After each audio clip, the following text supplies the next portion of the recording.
lives. Sure. All the best. Thank you. Yeah, so now we're live. So, good evening, everyone. I am Shweta, Sharan. Welcome to a panel discussion on inclusive education. So, I have panelists with me. One of them is not able to log in due to bandwidth issues, but he should be here shortly. So I will go ahead and start off with the introductions. So our first panelist is Miss Papiya, who has spent 2 decades in the education industry. She's a global expert in the field of special education needs, having worked globally in international schools and specialist organizations, and having touched the lives of children who have transitioned very successfully from schools to universities. Papiya has a master's degree in the field of special education needs, SEN, and inclusivity from the UK, as well as memberships with one of the most prestigious special institutions in the world of SEN. Currently, she is the Chief Education Officer of the London-based Linguaphile Skills Hub, which is a complete solution provider for children with learning difficulties. She has they have 19 years of experience in the global education industry, working on special education departments of various schools globally. So we are really proud to have Lingua Field Skills Hub as part of. They are our partners, and you should check out their call if you haven't already. And our next panelist is Ms. Grishma Varghese, who is a dermatologist who works in clinical research. Elegant and graceful, her life revolves around step-by-step of her teenage son and 9-year-old daughter.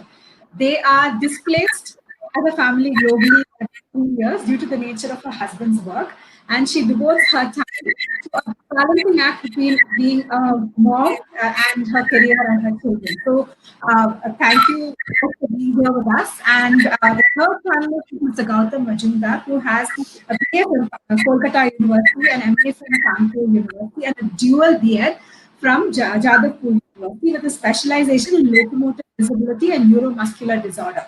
He is an RCI certified special educator who has worked with more than 10 years with neurodiverse children. He has extensive experience in both ICSE and NIOS curricula for the last 7 years. So it will be definitely interesting to speak to him because we talk a lot about NIOS and CBSE when it comes to neurodiversity. ICSE is a perspective I'd love to hear. So thank you so much, all of you, for being here. It's really a pleasure to have you here. I already see we have people who have joined us. So please do keep your questions ready. If you want to ask us anything, we are happy to answer anything at all. So I would like to start with asking you the first question, Papiya.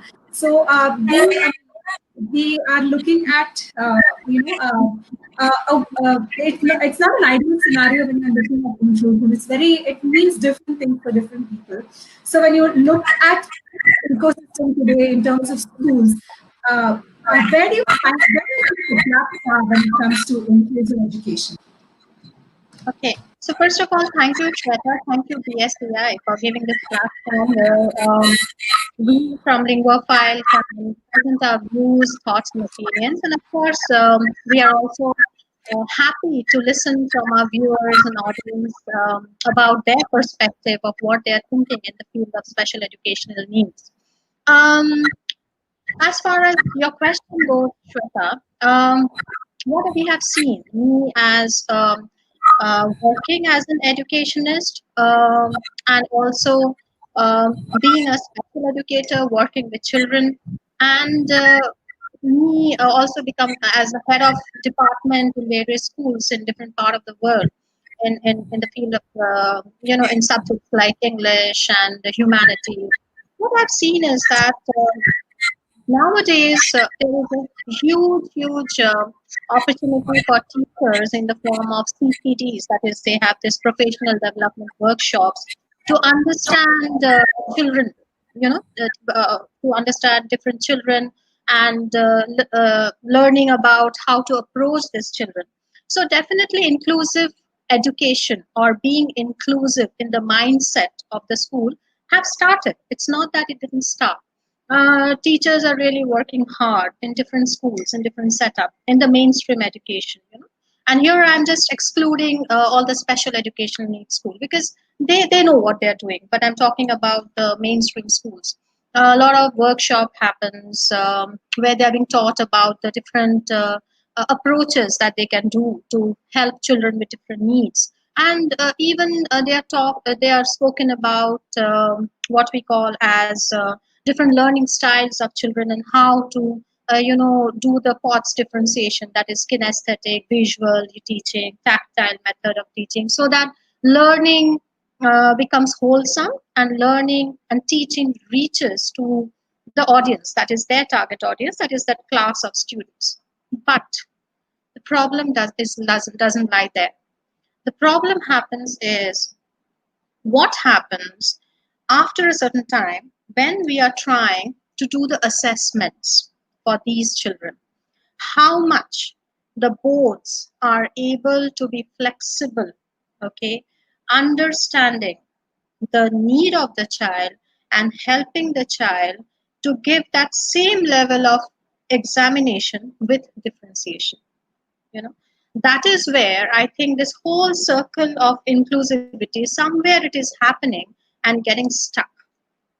Because if I look at accommodations, whether I'm talking about a CBSE school, whether I'm talking about an ICAC school, whether I'm talking about Cambridge qualifications or IB, everybody is giving plus minus somebody like international boards, because they have already experienced, they are quite mature, they recognize the rights of individuality, so probably they are giving more. And I wouldn't say that Indian boards don't give. They are also catching up. They are also giving a lot of accommodations.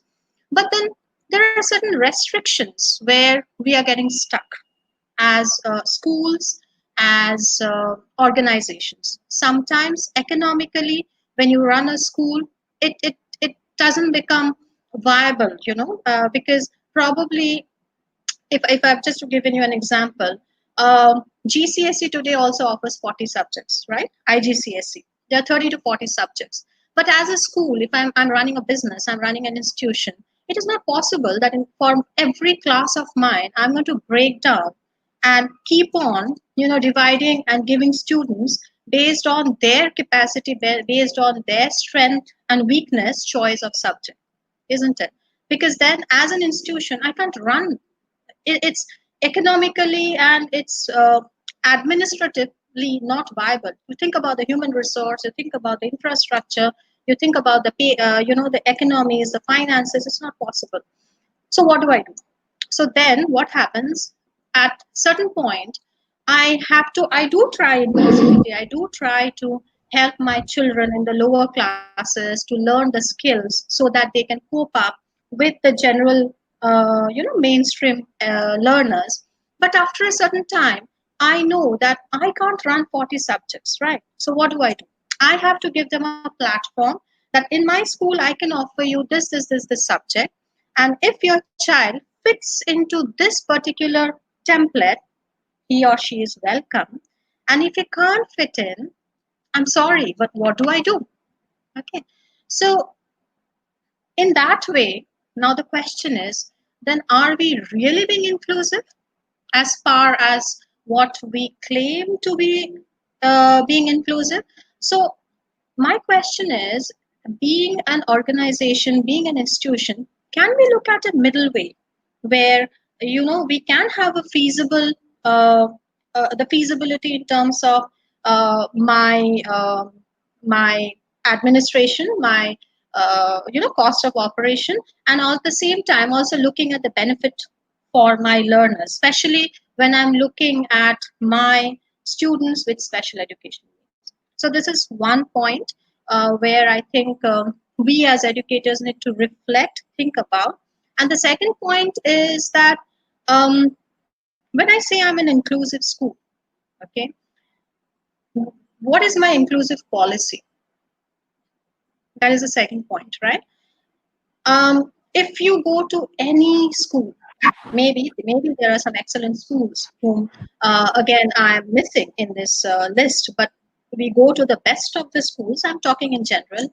Um, you will find that they would say, we do take admission of children, we are inclusive, but we will only take children with very, very minor problems, learning difficulty. We won't take a children who is coming with a global developmental delay because my policy does not allow it. So my question is, what is the policy? Because if I go with the rights of education, if I go with the Salamanca Act, which was made by the United Nations Charter, where all 164 or 165 countries signed the charter, some countries joined later, some countries joined before.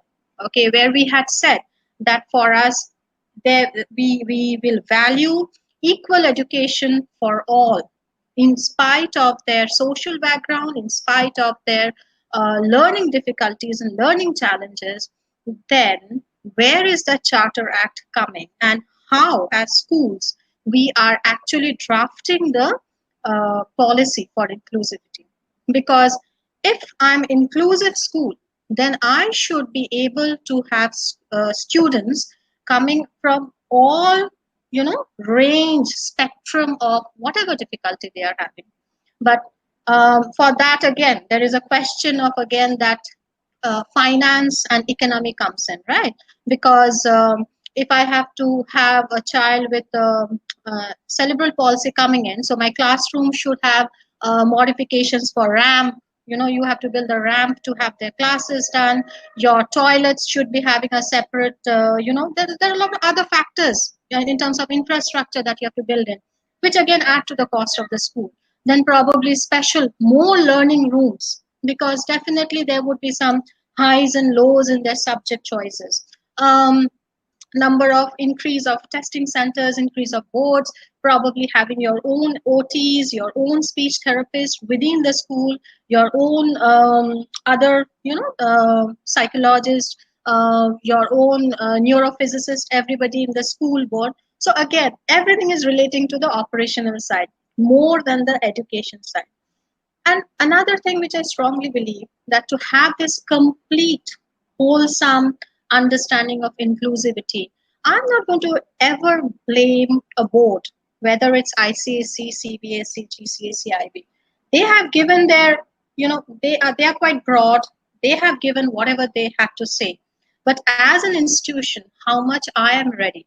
And for that, the most important thing is understanding, valuing inclusivity, and it should be from top down, not bottom up. Today, I'm having a special educator in my school doesn't mean that I'm inclusive. How much from the top down, starting from the CEOs to the CFOs to the managing director to the founder to the main heads, the administrator, how much in your heart you're inclusive? Because if you are inclusive in your heart, then this will, it's like the water percolating down. It's going to percolate down to each and every stuff. But if it is a bottom up approach, after a certain time, how much the educators, the special educators tries, to do, how much the probably a coordinator will try, you will find that there is a mismatch. Certain subject coordinators, they are very open hearted, they understand the kid, while certain educators, they think, no, it's not possible. The child should not be there. So, yeah, that's what is my understanding of inclusivity. Currently, that is, I would say, it's kind of hampering the whole circle. It's just that we are there, but we are not being complete. So that's my understanding. Yes. Yes, absolutely. That's very true. And I'd like to ask the next question to Mr. Majumdar. I wanted to ask, as someone who is a special educator and who I think I'm echoing. Okay. Yeah, I am audible. You're audible side.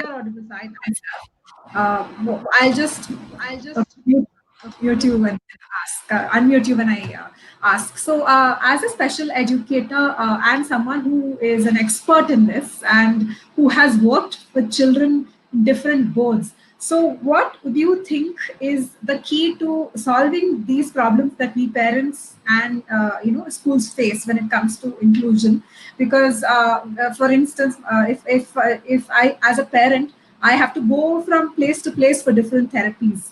I have to go to speech therapy, to occupational therapy, and every person has their own understanding of my child, but they are not consulting one another, and so there's no wholesome or integrated look at the child. So what do you think can be done, given that we don't have as many resources as we should, or we need much more? What do you think is the way forward for us? Okay, good evening, everyone.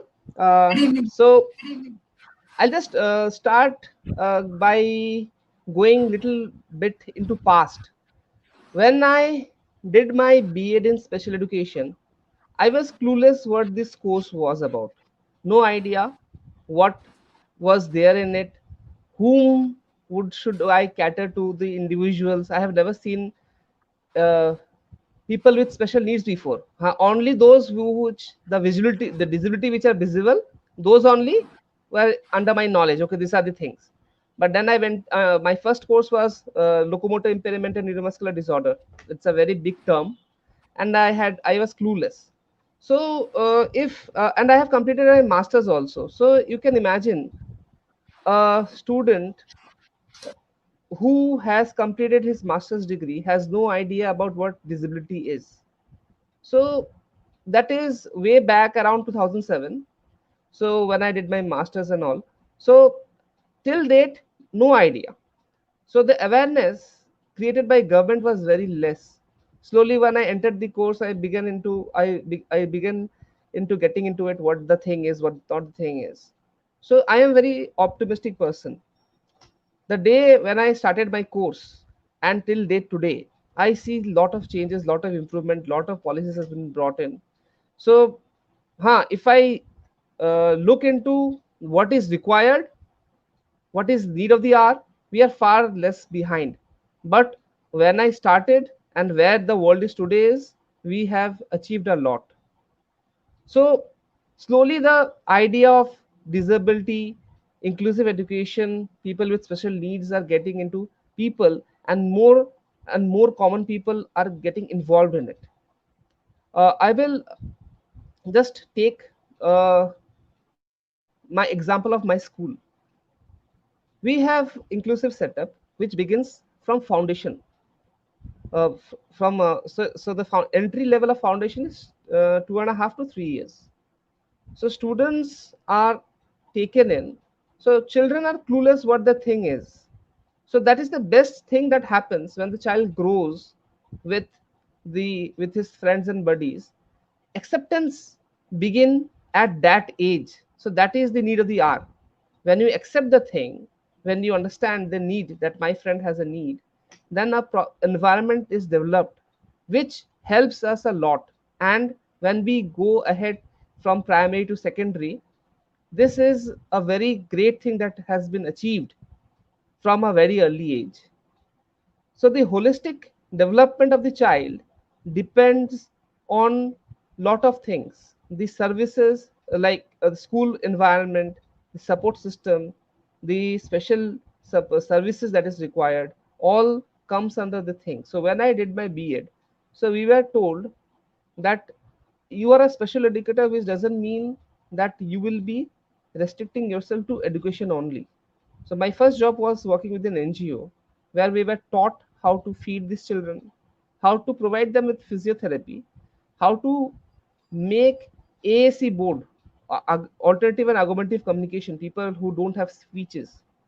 So we have been trained in all sort of way and get prepared.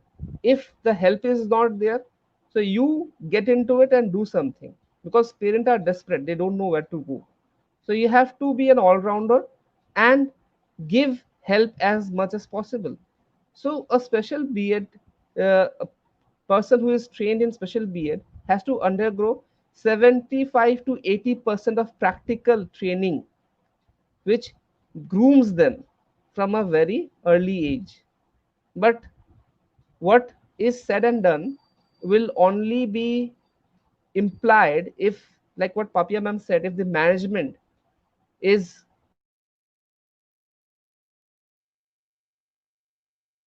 along in helping the students. So if that is there, I think the problem gets solved. So there are, so when you do a particular course of B.Ed, the thing is confined to only one area. But when you go into the field, various sort of disabilities you face with. So when a children and all the students who are coming in have special needs. No individual till date has same needs.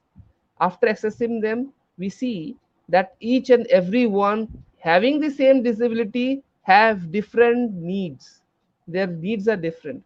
So the special educator teams up with the parents who are the best teachers to form a guideline which is known as IEP, individualized education plan, which is then passed on to the teachers, co-teachers, coordinators, and their class teachers, along with parents. The goals are set according to the need of the child's education. Whatever the services are provided in the boundary of the school are given. Small, for example, if the child is required small occupational therapy, which can be taken care of, we are doing it. If the child requires AAC board, we are providing it. If the child is requires speech therapist, we can refer to the services. Huh.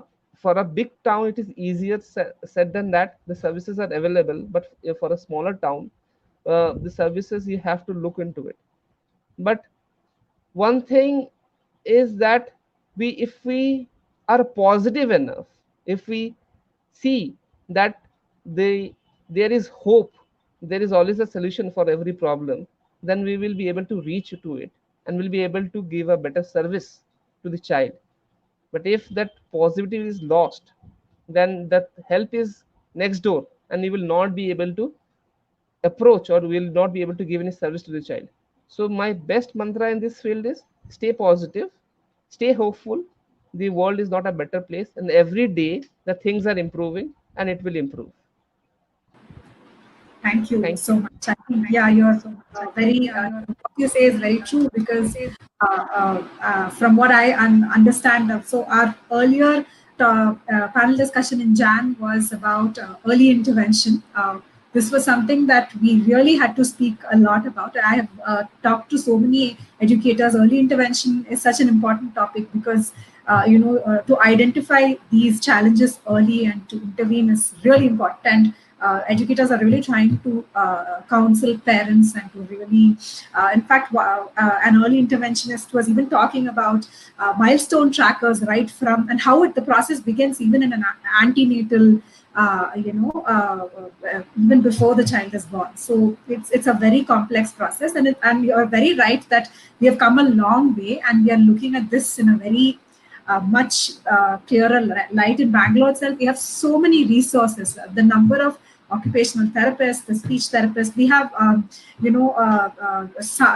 listening therapies as well. I mean, there are new things that are coming, and I agree that we can really look at it positively. So thank you for that. What you said is so true. So I next want to go to Grishma. Grishma, I just want to talk to you about a parent perspective. So I feel that we parents play a very important role because we have to be fierce advocates for our children. We have to stand by them, and we have to really demand that I believe this can be done. I understand that the schools will do their best, but we also need to work in partnership with everyone. So, as a parent, what do you think can be done differently, and both on our parts as well as the other players? Right. So I was listening to Papiya and Gautam, and it's a very interesting perspective that we've been talking about. When you talk about neurodiversity, I believe it's a spectrum, right? So you have one end of the spectrum where identification of a neurodiverse child is difficult. And at the other end, there are the kids who obviously need help. So that is where we were talking about early intervention quite rightly. So I think that let me talk about it from an Indian perspective. I think that with the population that we have, it is practically impossible for all the schools to cater to counselors or coordinators or the therapists that we have. That's an ideal situation where we have adequate number of, the interventional players who should be there. But I think that unfortunately, we are not yet in a position where the schools or even the people who should make policies in education are yet aware of the need of intervening right from an early age.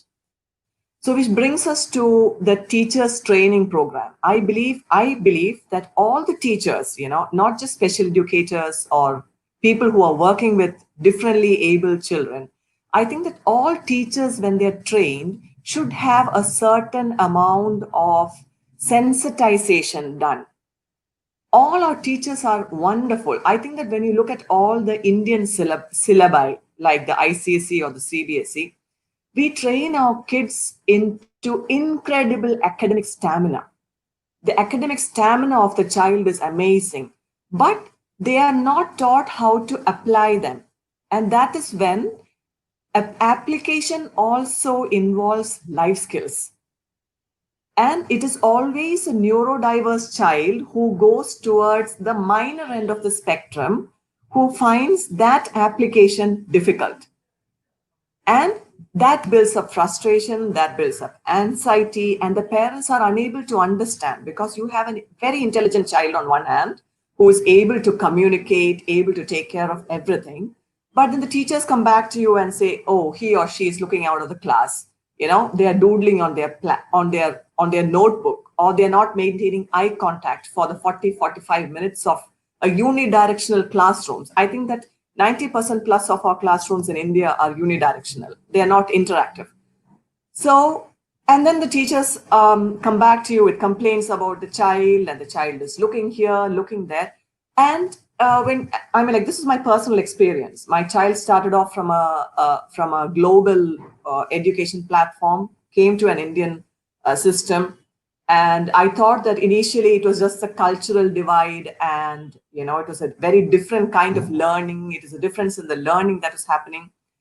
And the teachers call me and tell me that, oh, he or she is not actually, paying attention.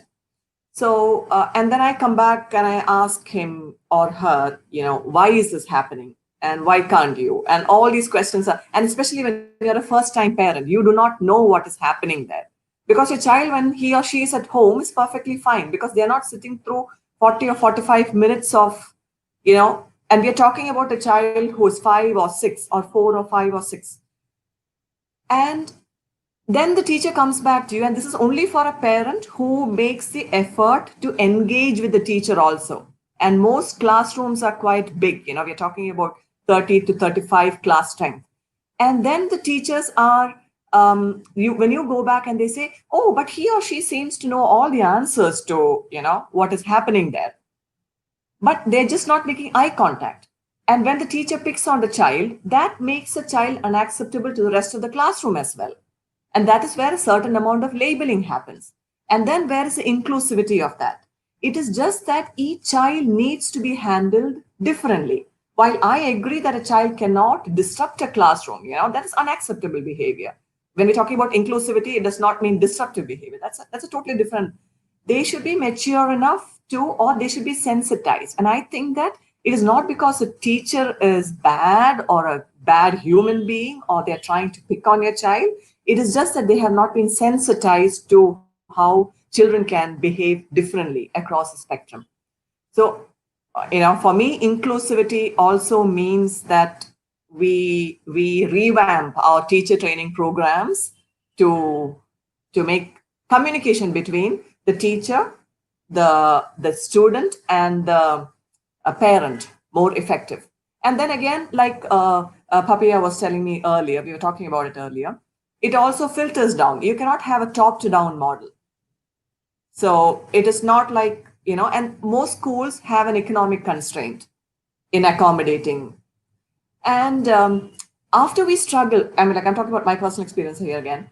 After we struggled for this for a bit, then we went abroad again. We went into an international program, an incredible international school, where they had, counselors and the teachers who have been sensitized and they know what's happening. And it's so important for children to be told what to do if they don't know how to do it, instead of being criticized. And I think that in India, what happens is you're labeled and you're sent back, and the child does not have a tool.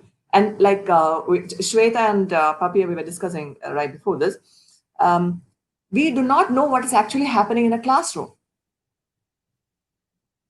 So I think that inclusivity also means that we need to sensitize the teachers into better communicators, basically.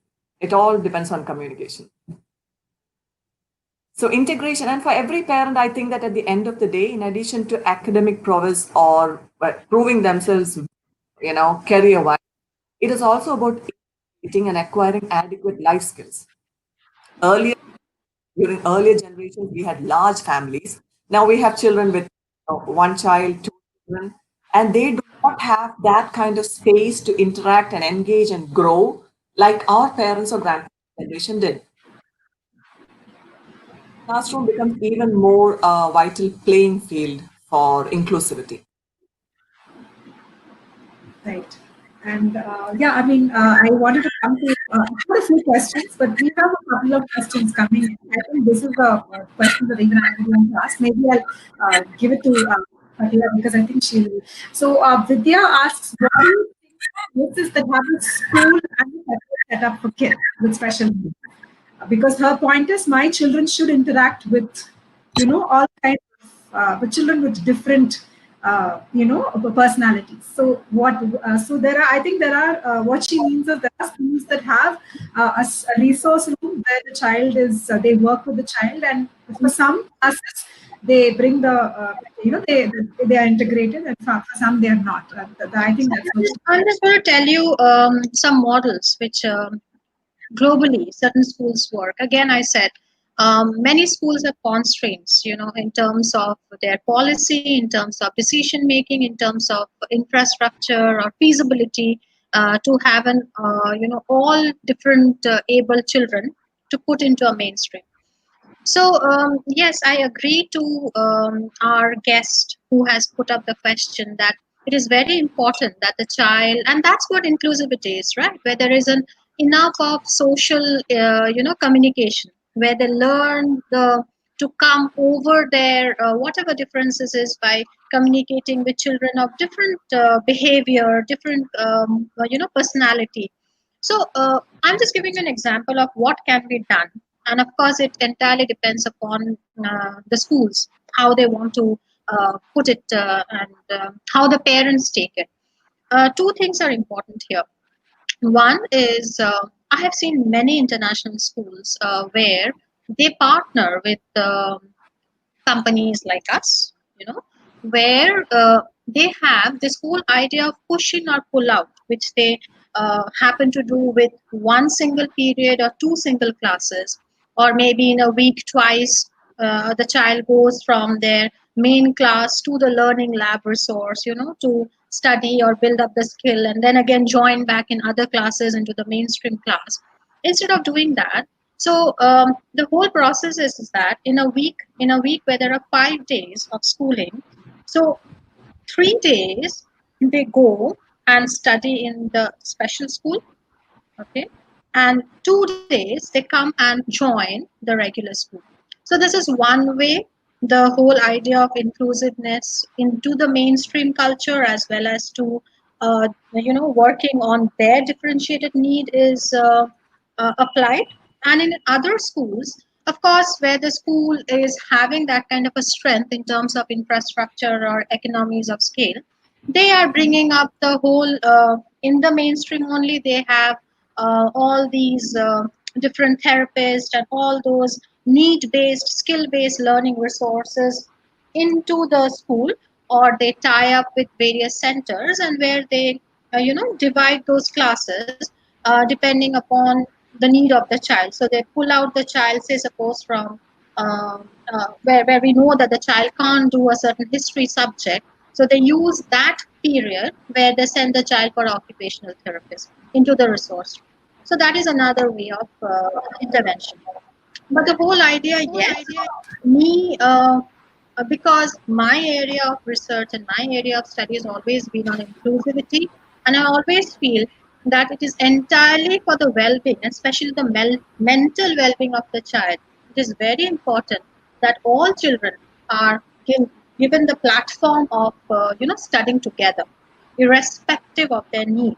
But again, sometimes there are certain children who just can't, who just feels themselves, and especially it happens when the child goes to the middle years, or as they hit their teens, because the hormones are raging. There is a lot of development that is happening in them internally. Okay, whether the teacher is feeling something for them, or whether the parents are thinking, or whether the peers are thinking, more than that, they themselves are thinking that I cannot cope up. Okay, and this is not the place for me. So it is very important for the parent to speak openly, you know, to their children. And definitely sometimes, as Grishma has rightly said, that sometimes we parent are first timers. Okay, we never in our life had experienced such things. So I think parents also need a help of a good psychologist or a good counselor, or who can sit together and speak up openly with the child and discuss that, is it something that is hurting you? Because if the mental well-being is not taken care, all other things comes later. And if the child at that time feels that, no, I just can't run with the class, I'm always feeling left out, I think my peers don't like me because I can't match with them. If they're having those kind of internal thought, and that is something which is killing them inside, so please take the child out. Don't push that you need to be in the mainstream, because now it is more the ego of the parent than the child, that my child needs to study in that, it's my face rather than my child's face. So sometimes as a parent we need to take the opinion of other stakeholders and then decide. But if the child feels that, no, I need my friends, so please let the child be there, instead of pulling the child out that he can't do. And if you are doing that, then as a parent you yourself have to be accepting that, then I cannot keep on comparing my child's grade to the peers grade, because my child already has a learning difficulty. My child cannot, in terms of academic ability, will be able to have that competitive grades. So the question again boils down, it's a kind of a self-reflective question. What do I want from my child? What do I want from my child? And after a certain age, I think a student's voice or a child's voice should be given equal importance. They are the main stakeholders in this journey of learning, and they should be set in, and they should be listened to. And then parents should, if they feel that whether the decision is correct, incorrect, should I take the child out, should I keep the child, whether my child is missing the social interaction platform if I take the child away from mainstream. But nowadays, do you think we really do miss a social interaction platform? If my child is not able to cope and I take the child out from mainstream, I don't think so, isn't it? Because you can definitely look at the amount of homeschooling that is happening in India. Okay, and homeschooling has been there in Western countries from ages and ages and ages. Okay, it's nothing new. If I go to the Western world, or in fact in Southeast Asia also, many of my students were homeschooled. Okay, they did their A levels homeschool, and right now they are studying in universities in Germany or somewhere in Europe. So they have learned at their own pace, in their own way. And did they where did they have the social interaction? They used to go for this soccer club, this club, that club, creative workshops and all this, where they had their ample friends also, where they had learned to be socially interactive also. So it is a decision, and the decision is the parents, the and the important and the most important stakeholder, the child himself or herself. And if the parents feel that they're anxious, they're confused, I think they should go to a good psychologist and a good counselor, and they should all sit together and take a decision. It's a decision which I think there should be everybody should take together, because uh, that is how only we can really work, whether in regards to this whole idea of inclusiveness, whether mainstream, whether special education, whether homeschooling, what happens, the pros and cons. So that is what I feel. Right, and I'll come later to what Linguaphile does, because I'd like to know how you try to fill these gaps, because it's important. And like you mentioned, putting the child in the center of the discussion is important. There are children who will thrive better in a special setup, and that we have to, of course, look at the child himself or herself and ask, are you happy in a setup with in a mainstream setup, or do you want to be in I mean, we should consider the child. We shouldn't look at us, and we should also take the expert opinion. That's important. So my next question is to Mr. Gautam. So one of the things that I noticed is that you have a lot of experience in working with the NIOS and ICSE board. So we talk a lot about NIOS and CBSE because we are aware of the exemptions that you have and the facilities that you have from these, boards. But what about ICSE? Because I'm curious to know what provisions they have and what is it like to opt for an ICSE setup for a child with neurodiversity.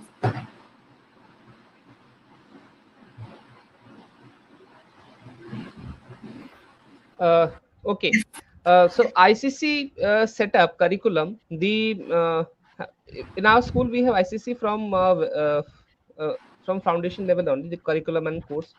So as I said, that each and every child's needs are different, and after assessing the needs, whatever the things are required, the provisions are provided from a very early age. Intervention starts. Maybe, but few things we have to keep in mind. That is a one language subject, maths, arithmetic, and science. So these are the few things which we works on. So as the child grows on, we have all the provisions which are provided by the CBSE and the NIS curriculum. So let me begin with small example. We have provisions like reader, writer, exemption of second languages. The child can use calculator. People who have difficulty in reading maps, topo sheets and all can be removed. Map pointing can be removed. So so replacing these questions comes other questions which will be easier for them to understand. Then people who have writing difficulty, they can have writer also. If the writer is not available, they can take assistance of computer. So the audio, and they can record their voice. The question paper can comes in audio form, and they can record their voice and send the answers for evaluations. Now from this year there has been another improvement, that the project files which has to be handwritten, the council has abolished the rule. They have said that the PowerPoint presentation and those PPTs will do. So that's a very big thing that has come into play. There are other provisions like the child can give exam in separate room. The child can have reader, which I said earlier. So all the concessions which are there for CBSE are equally available for ICC only. So this is required. This is for the boards. So now, what are the provisions which are available in the pre-primary and the primary sections, and the middle and the middle sections? That is from 1 to 3, then 4 to 5, and 6 to 8. So concessions are given according to the need of the child in catering and keeping in mind what will be my need after certain period of or certain period of time when ends. Like suppose if I give intervention from a very early age, I would slowly try to make the child improve his skills and with support, and slowly the support system is removed at a very gradual pace if the child is able to cope up. For certain reasons, if the child is not able to cope up, we are providing concessions, keeping in guideline what my secondary things are allowed. So all the things which are available in secondary are available in primary things also. Graded curriculums are given. the syllabus are shortened up. Suppose if the syllabus is there are 20 chapters, we are not focusing on 20 chapters, we are focusing on 10 chapters. Maybe the question pattern has changed. We have even given support for visual impairment students, or low vision candidate. We have printed question paper in 72 font size also, and where one questions or two questions are coming in one A4 size page. So all these provisions are we are giving. Whatever is there, we are implementing it. We have actually a really list from Payal Chowdhury. She asks, these concessions make the child dependent on other human beings. How about assistive technology to make the child independent? Is what she's asking. Okay, so assistive technology are there to counterattack the thing where the systems are not available or where the help we are not able to provide. Like suppose in concessions we are saying that we can use the help of the computer. Now suppose there is no availability of the reader, so the computer can read the question. The question can come and the questions are recorded, and the child can play and listen to the questions. And if the writer is not there, he can record his answers in voice, and text to speech thing is there, so the answers can be recorded. So in this way, assistive devices are taken into consideration. Calculators are there, we are providing calculators. Then uh, so we are using in class lectures, we are using recorders. So for a student who have learning difficulty, who is or a student who have ADHD, who are not able to listen, the teacher has the recorder. Whenever the classroom lecturers are recorded in those small recorders, and the child go home and play those things, and again recollect what is happening in the classroom situation. So all these assistive devices we use in classroom situation. Okay. Okay. I hope that answers your question. Thank you. Thank you. My next question is for Grishma. So I just wanted to, yeah. So as parents, one of the things that I had a tough time with is assessments of my child. It was very, first of all, I don't understand. Of course, the special educator does explain what it is, but it's very hard to understand what the challenges are, because these challenges don't present themselves in very simple ways. Usually a child has many different challenges together. So you don't have only learning difficulties, you have a little bit of attention challenges, and then you have hand-eye coordination, and you have a bit of dyspraxia. I mean, our children come in such beautiful combinations. So as a parent, how did you navigate the entire how does a parent navigate in this area of assessment and work with the institute or the school?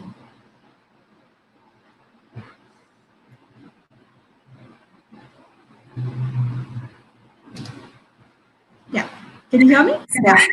Yes. So I have always sent my child to one of the traditional schools until now, and he or she has not had the advantage of a special educator.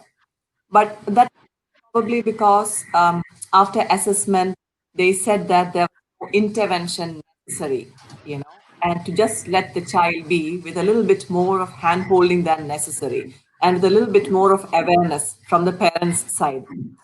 But like you said, each child presents so differently. And that is what we were talking about earlier. And for me, I was fortunate that the first, indicators came from when I was in New York. And I had already, for a parent, it is always very difficult to pick and choose a school. I think that that's one of the most nightmarish things that can happen, because you have your careers and you have your geographical location limitations, the availability of the schools to you, all that is so. And remember that every parent will always go by how he or she has been reared, because that is the only book by which they know how to go. And you do not, unless you face a problem, you do not think about why something should be very different. So I have been fortunate in identifying that maybe my child is a little different from, the rest of them. And I think that I've been fortunate with good teachers in almost every class that he or she has been in until now. So that has helped. But like Papiya was saying, that he has faced enormous anxiety and enormous frustrations, which I think that I didn't identify until he was in middle school. And again, I was fortunate that I had a friend who was working with inclusivity and special needs, and she was able to guide me about how to go about it. Which brings me to my definition for inclusivity, that education should be inclusive for all cultural, socio-economic strata of society. And I think that for us, all issues happen because when I think about it is for me and myself and only me. And you wonder why your child is so different. And there are parents who are not as highly educated as, most of the parents who discuss this. And they think that that's how a child gets labeled. And he or she might have tremendous potential, but does not get an opportunity or a chance to explore it and grow the way that he or she should, purely because a parent does not have adequate tools to work with the child. So I was fortunate because I had adequate counseling from friends, and from wherever I have been, I have tried to, and remember, displacement, global displacement is not an easy thing to work with. So when you go somewhere and by the time you identify somebody that you're comfortable to work with, it's almost time for you to move again. And displacement for a neurodiverse child is not one of the easiest or the best, platforms for them. They need stability and they're learning, for them it's a learning process. They might, like you talk about all the intelligences, the intelligence quotient, the emotional intelligence, the social intelligence, there's so many intelligences that we talk about now. So for a neurodiverse child, it is always, some of the intelligences might be, on a very high end, very high spectrum, while the other intelligences are all learned, which what normal people, what you could call normal people take for granted. And then, so that is where the role of the teachers, I think the teachers play a huge role in integrating the child. Like, somebody was asking, I want my child to be integrated, which is something which I talked about earlier. Of course, yes, when the child is the most important player here, it is not even for us parents to make a decision. It is always about the child to tell you the path that you should take for them.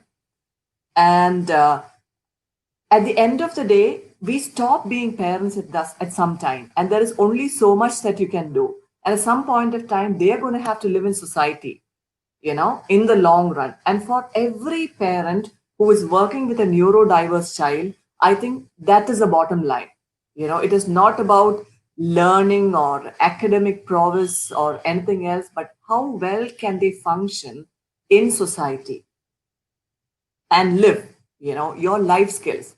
And that life skills is learned, like academic training, or like, Gautam was talking about classes and examinations, and that is the academic stamina that's the academic prowess that you're building. But that is what you're talking about for normalizing in an academic sense.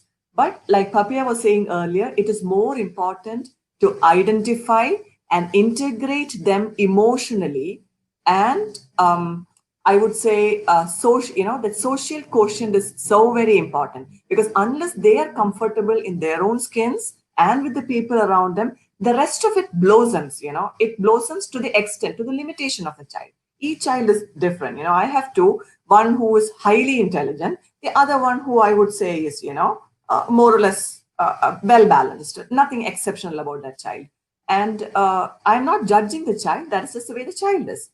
So in order to bring out the best potential of every child, that every human being, like we teach academics to the children, it is very important. It is a learning. That is what I think is a learning disability. Like you said, each child presents so differently, and my child, I know, was a from his babyhood, I know that he was a beautiful one who loved people around him, who would share indiscriminately, loves bringing people into his personal space. But he had no concept of personal space. That was his limitation. That is something that he had to learn. And it is the minute he learned that, things became very easy for him.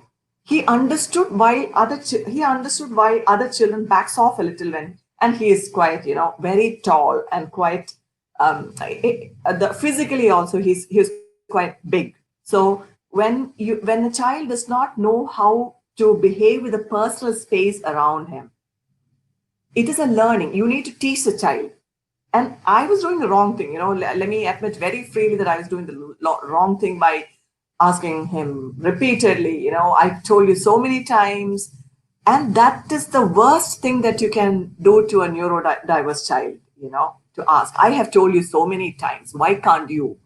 It is simply because they cannot. It is a different skill each time. That's why I talked about the spectrum. It is so much easier to work with a child who has an obvious presentation. It is, and when we talk about children, oh, they were so sweet when they were young, and later on, as they grow into teenagers or young adults, why aren't they? It is all this trauma I feel that they are carrying from being labeled in, and for them, it is their play group, or it is their schoolroom or their classroom, or whichever club they, whether it is homeschooling, the soccer club that they go to.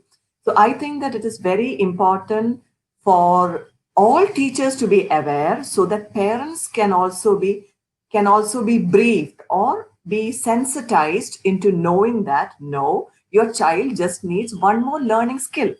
That child might be able to do very well academically, but this extra skill that the child needs is something that needs to be taught. And there's nothing wrong in it.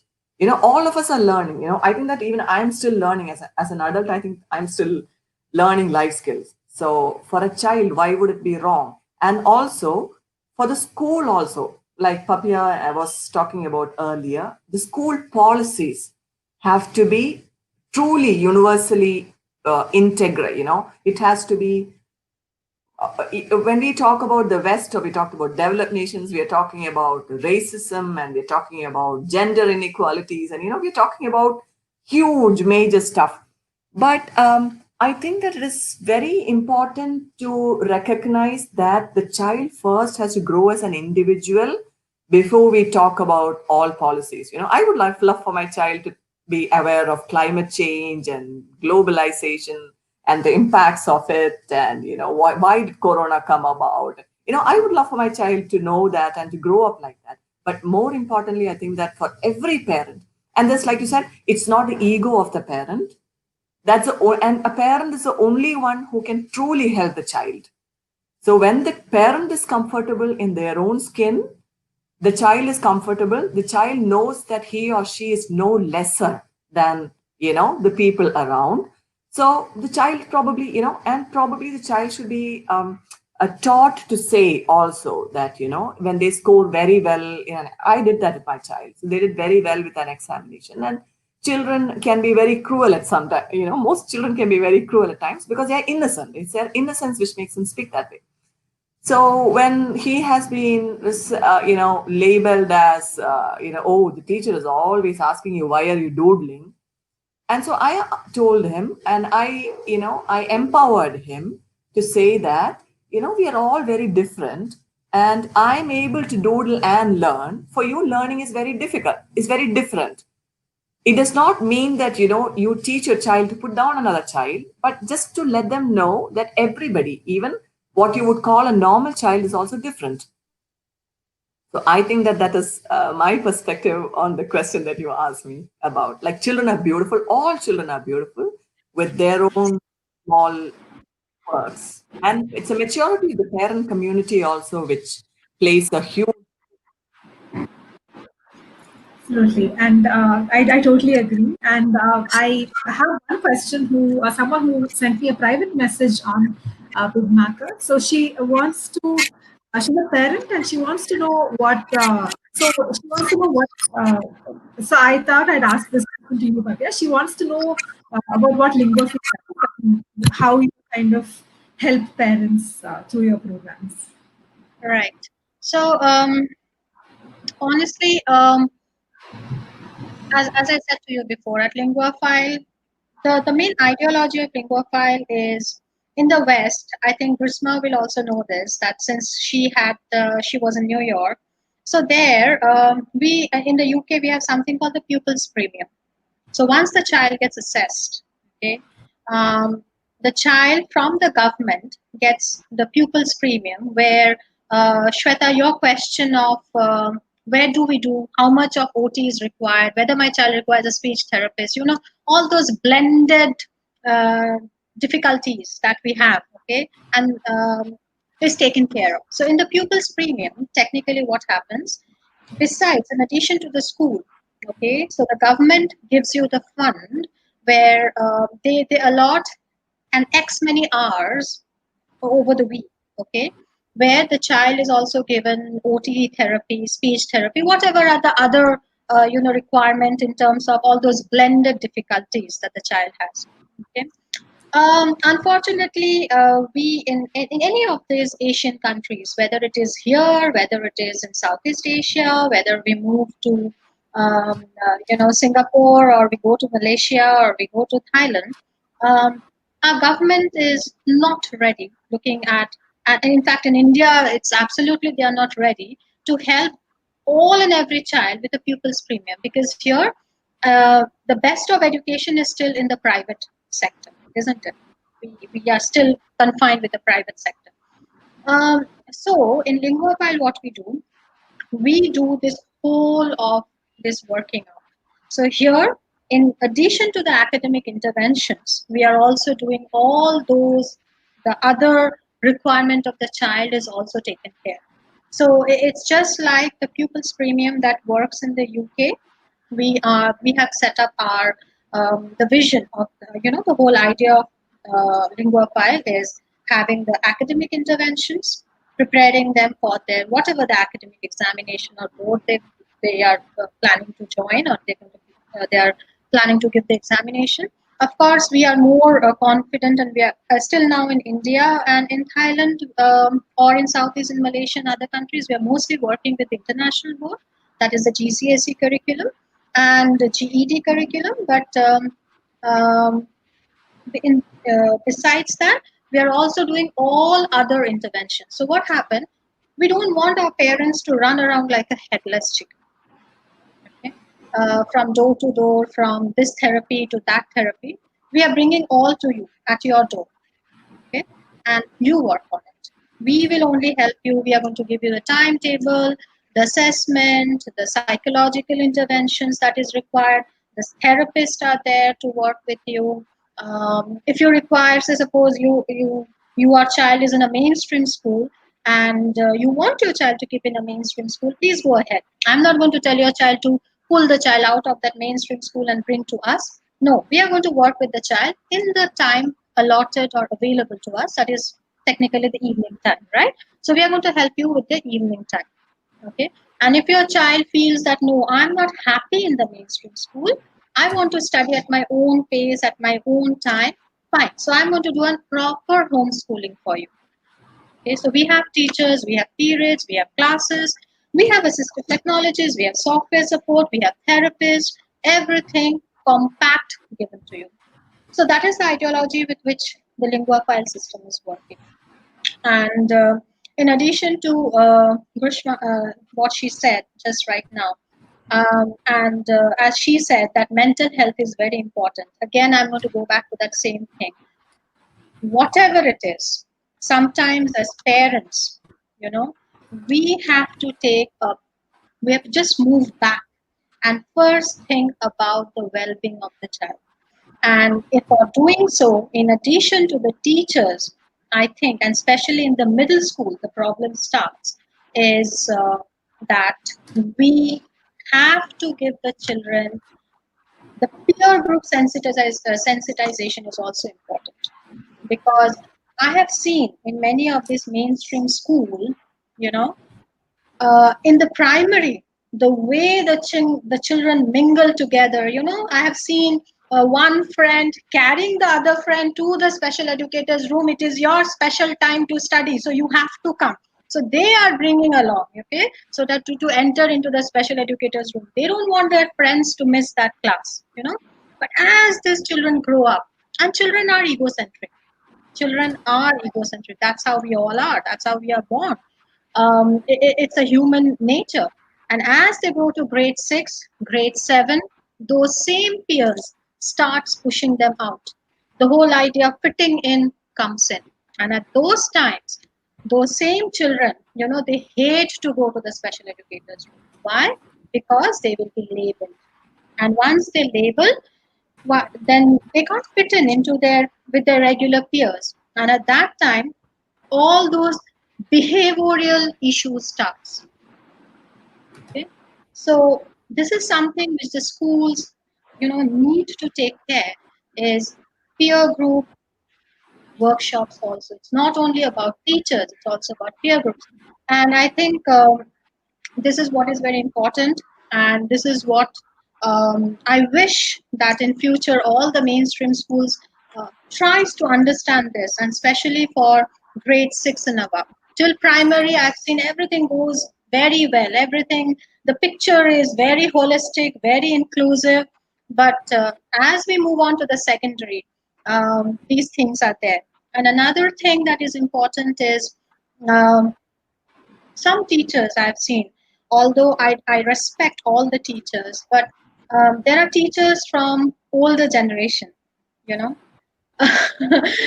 who just don't want to understand that children can be different. They have to understand that children are different, and they just can't say, you know, my ex batch was like this, everybody used to listen to me, so why don't you all listen to me? No, come on, time has changed. Children will question, and trust me, there are no dumb questions in this whole world. There are no dumb questions. All questions are good questions. And um, all teachers have to encourage questioning. As you question, I think. Yes, and we have questions about Linguaphile actually. Yeah. We actually have a lot of questions here about Linguaphile from our parents. I'll come to them now. I just want to ask. Okay, so Vani asks, what are the criteria we need to keep in mind when selecting a school for a child with attention deficit and social communication delay, since it's extremely difficult to find an inclusive and empathetic school at all levels? Management, teachers, sensitized students. So, anyone who There wants is to no perfect school. There is no perfect school.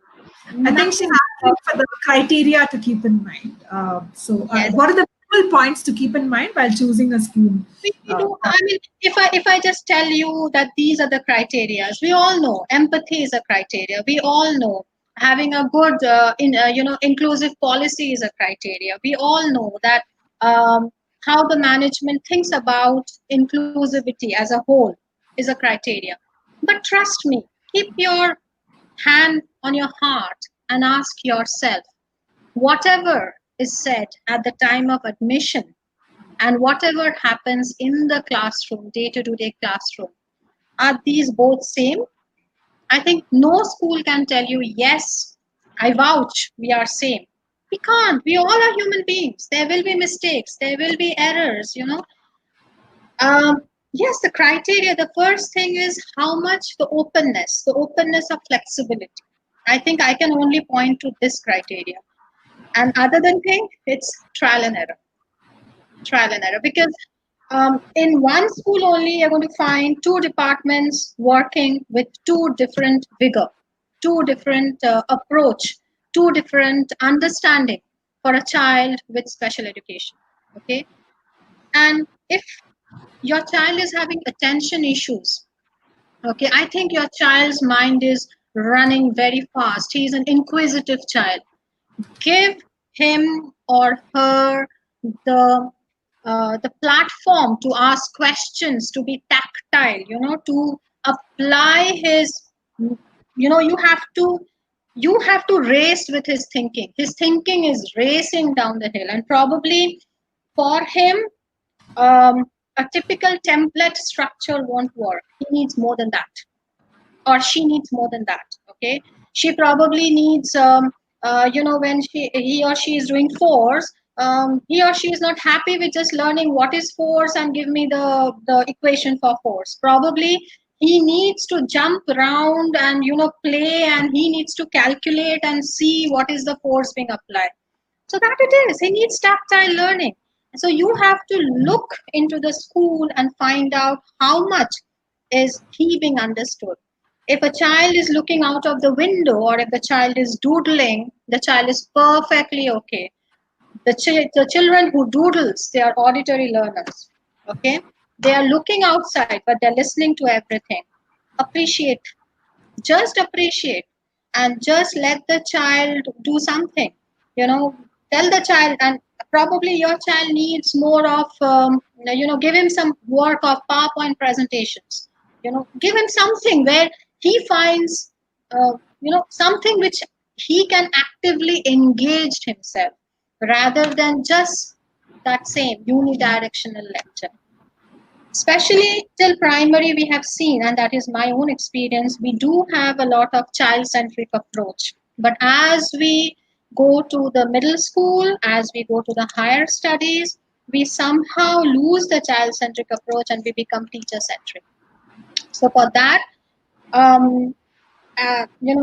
Shweta, although we have come up with this NEP, the new educational policy, it's a huge turnaround for our teachers. It's not the system of education, but it's how the approach and methodology to impart this education. And that requires another decade. It will happen, it will definitely happen, but probably another decade.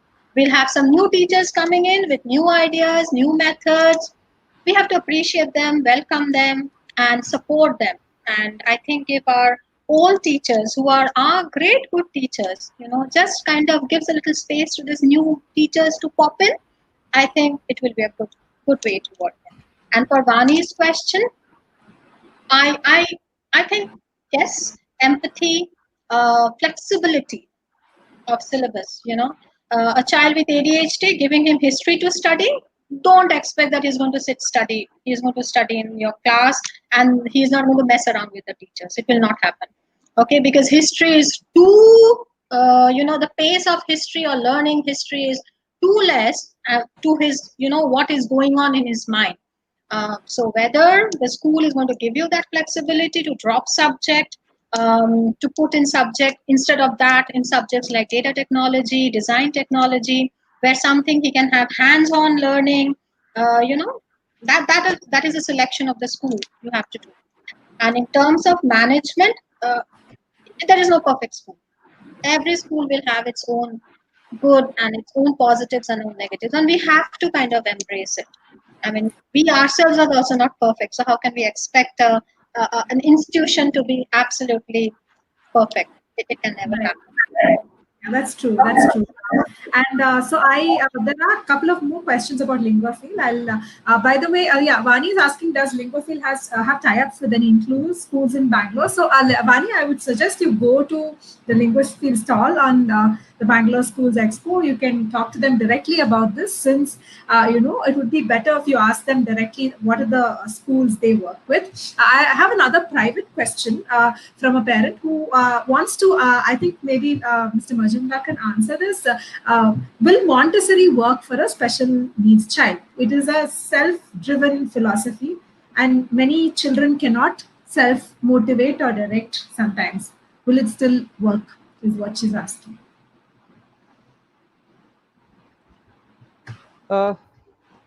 Okay, thank you for that question. The thing is, like, child's education start from the Montessori level. So all the child where education is concerned are given that training more or less. Some follow that process, some don't follow that thing. But the children are trained in that way. When there are some things which are not working with the child appears, or where the things are not happening according to the pace of the classroom or according to the learning of the child, then the problems emerges, and then they are looked into, and then they are referred. nowadays all these few of these top Montessori schools and all the nursery schools are hiring counselors as well as special educators to get into the root of the thing known as early intervention. If it is required, the parents are told and given the thing. So the comparative study has been given, the graphs are drawn. Now the report cards are all about the developmental skills which are achievable at certain age or not achievable. Maybe this pace is slow, maybe there is time to look into it in some different angle. Maybe the learning methodology which has been used is not totally according to the child's need. So the system is correct, so the Montessori system is okay.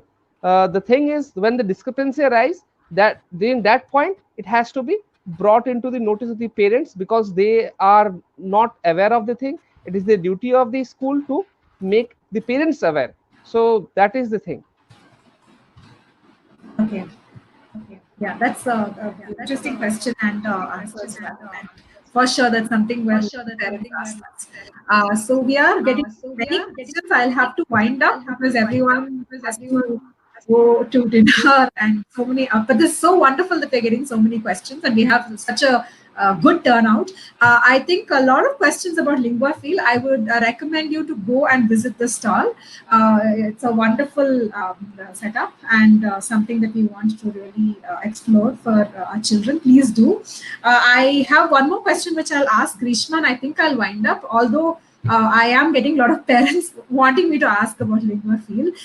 So I'll ask one question to Grishma. So if a child is doing very good in academics, arts and sports, uh, uh, but seems to be lost in a larger classroom among groups. So, do you recommend a shadow teacher or a support to be given to the child? Is the dependency on a shadow a good or a bad approach? Is what she's asking. That is again a very technical question, which I think an expert should answer. But from a perspective, I would think that it depends on how lost does a child feel, and what is the age of the child. Because like with any early, if it's an early intervention, then yes, definitely a shadow teacher would do the child a world of, because let go of the child in stages so that the integration happens. And now which happened with me as well. And like Papiya was saying that, I missed out on everything during the early intervention years, probably because I was not actively thinking, or maybe it was my parent ego which prevented me from identifying that my child might have needed to be treated differently from a child who was mainstream. So, but when I went to Thailand, I have to bring this to, we are talking about schools as well. I moved to Thailand. I moved to an international school, which is a very good school. And there I understood that in his sixth and seventh class, it is not a shadow teacher exactly, but it was more like a counselor who would pick up, because they are very aware, the child is let free to be the way they want to, which doesn't in an Indian. I have not seen school behave the same way, this international school did. And the child is not pulled up. The child is very subtly, told that maybe if you handle this very again, it is because, like you said, his mind is racing so far ahead of what is being discussed at that point of time, that that is why that fitting in with the larger group is not happening.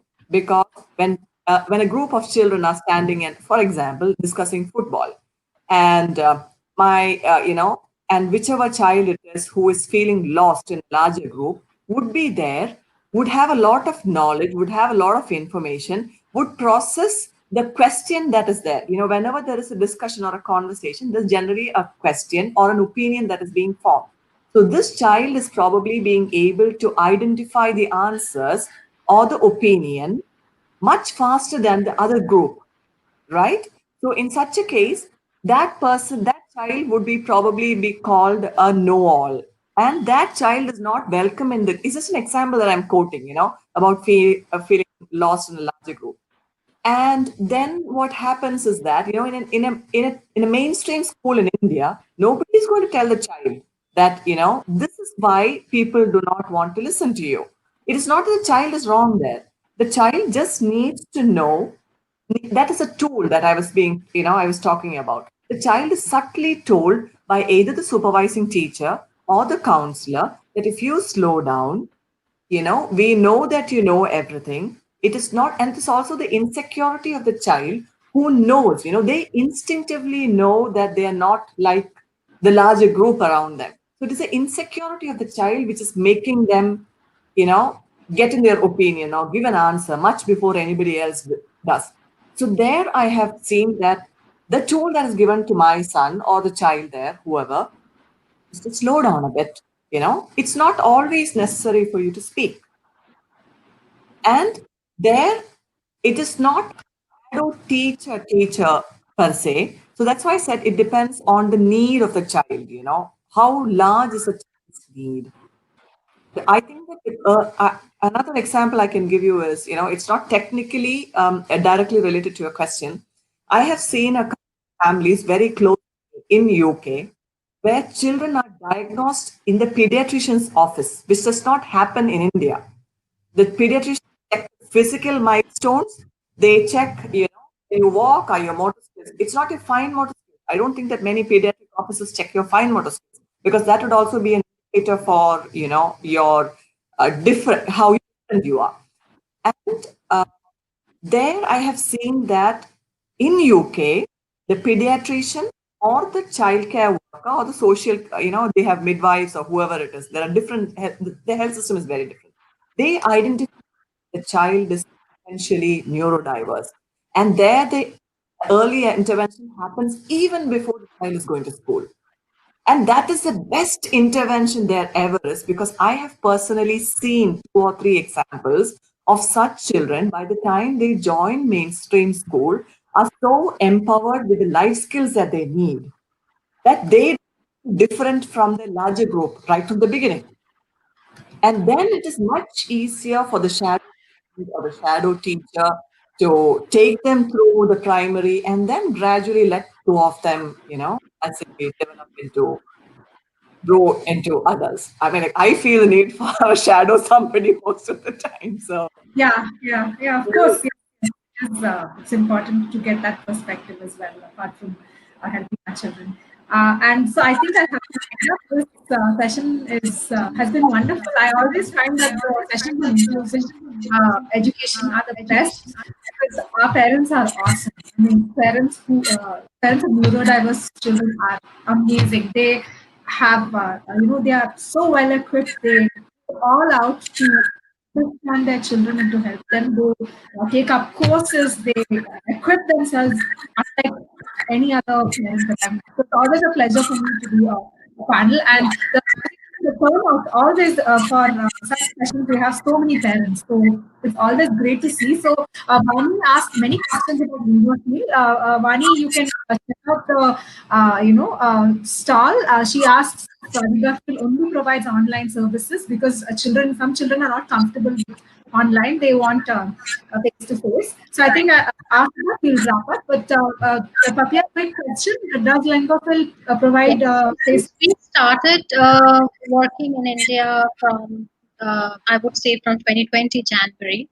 Okay. And I think by the time we thought that right now we are ready for the center, thanks to COVID, everything was shut down. Okay. So we definitely will be coming up with a center, and we envision our center quite differently from all other special education schools that is happening. And definitely it's going to come up, and we are planning to have our first one in Bangalore itself. But for that you have to wait till probably next year August sometime, because we don't feel especially our founder is very particular about children's safety and well-being in terms of health, and for that reason we are very particular that let this whatever is this issue of this viral pandemic gets over, and we are definitely coming up with our first center in Bangalore. And then both of my founder as well as me, we are from Kolkata, we are natives of Kolkata, so definitely our second center will be in Kolkata for sure. But that would be sometime in the next year, August not before that. As of now, we are working online. Uh, and trust me, I'm working with a child with cerebral palsy online. Okay, I'm working with a child with ADHD online, and they're wonderful. In fact, it was me. I was having a doubt on ourselves, our teachers, and we are thinking, no, no way, a child with cerebral palsy and that too working online, impossible. And that child also has, issues with vision.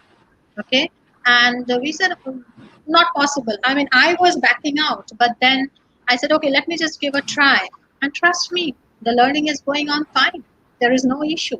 So sometimes we don't know what wonderful courage and strength and unique capacity our children have. So until unless we do it, we are not going to understand it. So I think the apprehensions are more to us adults, isn't it? Rather than Yes. children. If you give a mobile phone to a 8-month-old or a 2-month-old or a 2-year-old, they will definitely go to YouTube and open their famous nursery rhymes. Okay, and you give that phone to a 45-year-old, still now they don't know how to operate WhatsApp because they fear that, if I press one button and if it goes to somewhere else, what will come up? My phone is gone. My smartphone is finished. Okay. So it's a matter of money and I have lost my 15,000 rupees. But you give that to a 2-year-old, they will open that YouTube. And for that, they didn't have any prior knowledge. What they are doing, they're exploring. They're exploring the buttons and they got to it. That is the difference between us and the children. So, the apprehension is in our mind, not in our children. And this is something a learning which I've learned from my students. This is not from my my research, my education. No, nothing. From my hands-on experience, I have gathered that our children are wonderful, and we don't know what their strength is until unless we explore, we touch, and we tap that button. Till that time, we have to have the process of trial and error. So yeah, that's it. Right. And if you have any further question, please do ping me. I'm there, and I'm definitely going to revert back to you. Thank you. Absolutely, yeah. And I look forward to the center as well, really keenly. And thank you, Ms. Papiya, Ms. Grishma, and Mr. Majumdar. It was a great session. It was just wonderful to listen to you all. I think we Thank really overshot our time, but that's perfectly fine. That means everyone was invested in the session and really found it useful. Thank you. It was a pleasure, and I really appreciate your experience and for how much you do for this belief that you have in our children. Thank you and have a wonderful evening, everyone. Thank you. Thank you, BSEI. Thank you for this platform. It's really wonderful to be a part of this forum and exchange ideas and communicate. Thank you. Thank you. Thank you so much. Thank you. You just close the window and thank you.